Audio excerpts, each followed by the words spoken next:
Ah, the United States, land of the free, home of the brave, and now home of just us. International tourists? They've checked the news and decided maybe next year, or the year after, the US is in a tourism slump. But let's not call it a crisis. It's an exclusive event. Only locals allowed. Businesses everywhere are embracing this new era of empty cash registers and wide open spaces. So today, let's take a tour of the industries thriving in this tourist-free paradise. Grab your popcorn. This is a success story you won't want to miss. Let's start at the top, airlines. For decades, air travel has been synonymous with crowds, chaos, and the constant shuffle of humanity. But now, something remarkable has happened. The skies have opened up, and the airport experience has transformed in ways no one could have predicted. Remember squeezing into a middle seat wedged between two strangers fighting for a sliver of armrest? Not anymore. These days, every flight feels like you've chartered your own private jet. Just you, a Boeing 737, and a bag of peanuts you still have to pay for. The luxury of space is no longer reserved for the ultra-wealthy. It's become the new normal for everyone. The silence is golden. No crying babies, no business calls, no elbow wars. You get all the armrests, and the only sound is the gentle hum of the engines. It's a peacefulness that's almost meditative, a rare moment of calm at 30,000 feet.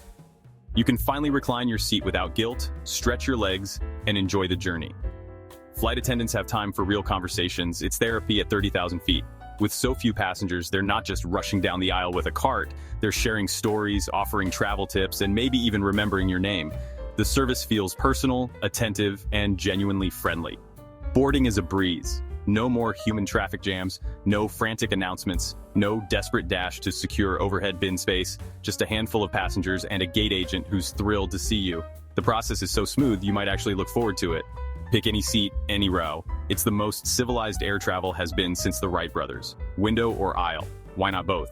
You can even switch mid-flight if you want. The freedom is intoxicating, and the stress of seat selection is a thing of the past. Fewer passengers means less weight, less fuel, and, accidentally, saving the planet. Every flight is a little greener, a little lighter on the environment, simply because there are fewer people on board. It's an unexpected silver lining in a challenging time. Airlines are taking a financial hit for the greater good of polar bears. Noble, right? It's a strange twist of fate. By flying emptier planes, airlines are inadvertently helping the environment, even as their bottom lines suffer. In-flight entertainment? Laugh, cry, sing along, no one's judging. With no seatmates to worry about, you can watch that guilty pleasure rom-com or belt out your favorite tunes without a care in the world. The cabin is your personal theater, your private concert hall. Baggage claim is a solo act. Your bag gets a grand entrance and you're out in 5 minutes. No more jostling for position, no more waiting for a sea of identical suitcases. It's efficient, effortless, and almost glamorous. Airlines' numbers are subterranean, but the passenger experience, top-notch. While the industry faces unprecedented challenges, travelers are enjoying a level of comfort and convenience that was once unimaginable. They've solved overcrowding by simply having no one show up. The terminals are quiet, the lines are gone, and the stress has melted away. It's a surreal, almost dreamlike version of air travel. So next time you see a half-empty plane, don't pity the airline. Celebrate the lucky few enjoying air travel as it was meant to be. Spacious, quiet, and deeply unprofitable. It's a rare moment in history when the ordinary traveler gets to experience the extraordinary.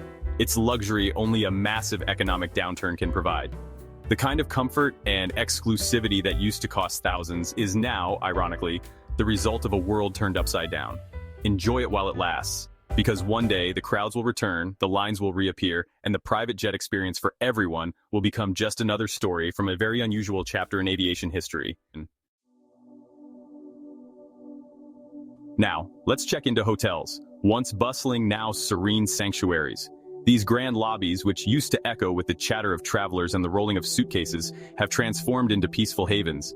The energy has shifted from frenetic to tranquil, and every step you take is cushioned by silence. The only sound? The hum of the AC in a lonely vacuum, occasionally interrupted by the soft swish of a mop or the gentle click of a door closing. The air feels fresher, the carpets look newer, and every surface gleams as if waiting for a VIP guest. Staff have time to perfect pen spinning and share their life stories. With fewer guests to attend to, they've become masters of small talk and even smaller hobbies. Some have taken up origami, folding paper cranes between check-ins, while others swap stories about the quiet days and the guests who stand out. You check in as a guest, leave as their biographer. The front desk remembers your name, your favorite drink, and even your pet's birthday. Conversations linger longer, and you find yourself learning about the staff's dreams, their families, and the history of the hotel itself. Housekeeping has become an art form. Your bed is a masterpiece, and towel animals have evolved into towel zoos. Each day brings a new surprise. a towel dragon, a family of elephants, or even a swan with a rose in its beak. The creativity is boundless, and you almost feel guilty unfolding their creations. The pool, your private oasis. No need to race for a lounge chair or share the water. You can swim laps in silence, float on your back, and listen to the echo of your own laughter bouncing off the tiles. The gym, your personal fitness center. Every treadmill, every dumbbell, every yoga mat is at your disposal. There's no waiting, no awkward small talk, just you and your workout playlist. The breakfast buffet, all yours. The chef greets you by name and asks how you'd like your eggs. There's no line for coffee, and the pastries are always fresh. It's a breakfast experience tailored just for you. Maintenance is flawless. That flickering light, fixed before you even notice. The ice machine, dispensing perfect cubes every time. Even the elevator buttons sparkle as if expecting a royal inspection. Wi-Fi is lightning fast because you're the only one using it.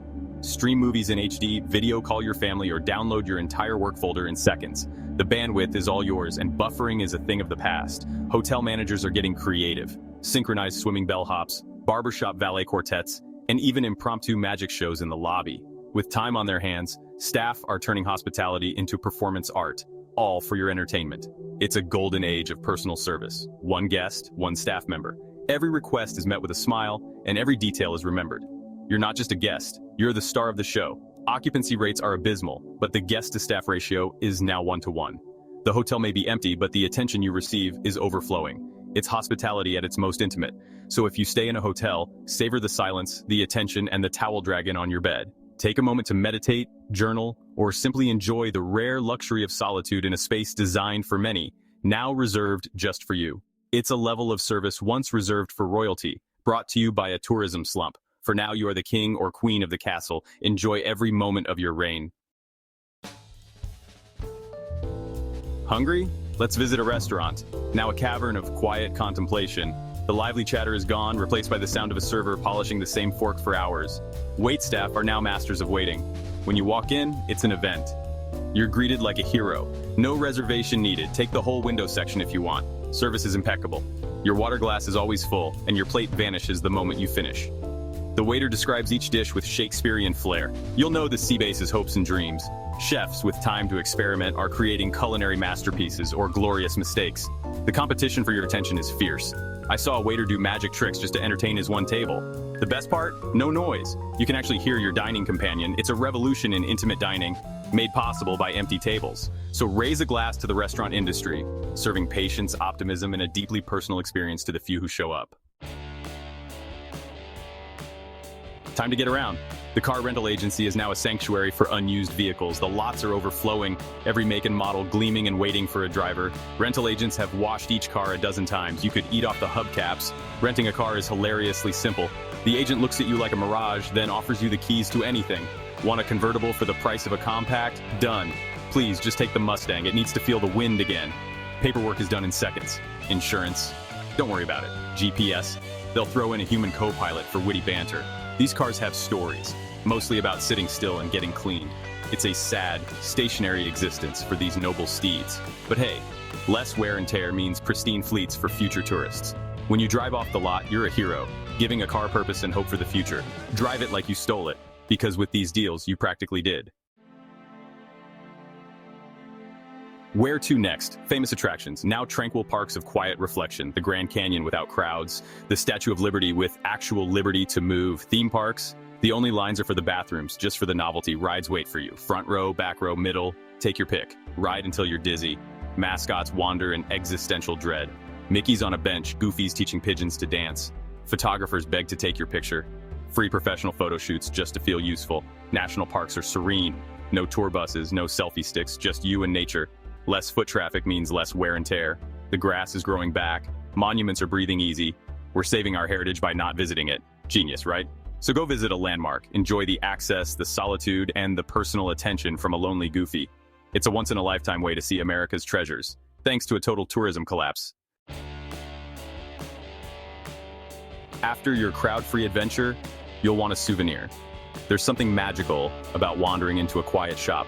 The kind that's tucked away from the main tourist drag, where the only sound is the gentle hum of a ceiling fan and the soft shuffle of your own footsteps. These places are a world apart from the bustling, overcrowded stores you might expect. The shop is now a museum of unsold merchandise.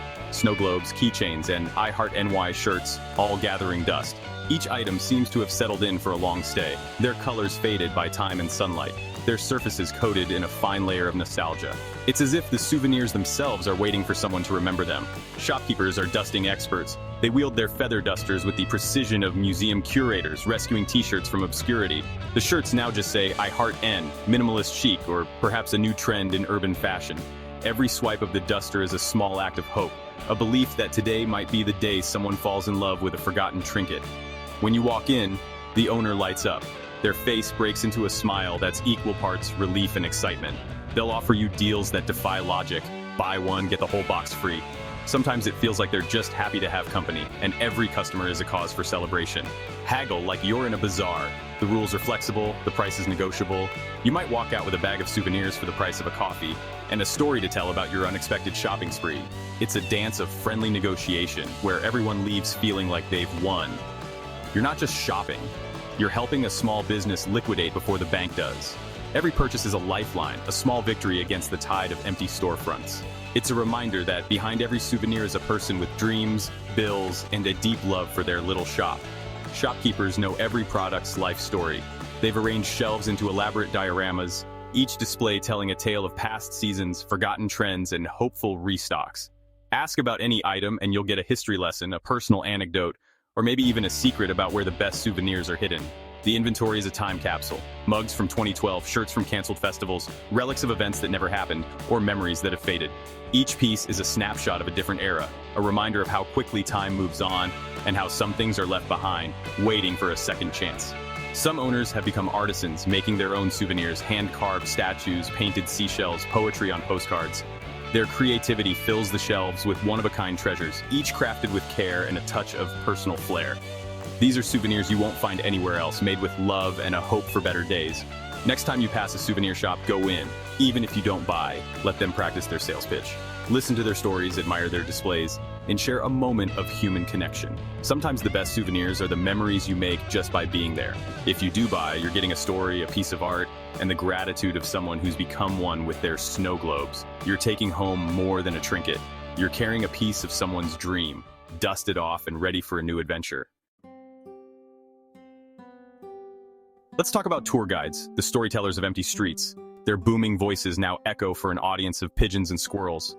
I saw a Boston guide explaining history to pigeons. They listened until someone dropped a pretzel. With no interruptions, their tours are now epic director's cuts. 4 hours, every detail included. Some have gone online, but it's not the same. They miss the energy of a live crowd. They've become neighborhood watch captains, noticing every new car and barking dog. They're researching, digging up new stories, ready to turn a 20-minute tour into a 3-day immersive experience. If you see a tour guide talking to themselves, don't worry. They're rehearsing, keeping the city's stories alive. Applaud them if you see them. They could use it. So there you have it. A heartwarming look at how America's industries are adapting. From private jet flights to towel art, this tourism slump is a masterclass in creativity and wishful thinking. Who needs revenue when you have perfectly dusted snow globes and well-rested rental cars? These industries are showing resilience, or maybe just the final stage of grief. Either way, they're making the best of a truly terrible situation. If you enjoyed this uplifting look at American tourism, hit like, subscribe, and tell us which struggling industry you're rooting for. Maybe we can start a GoFundMe for that pigeon-whispering tour guide. He deserves it.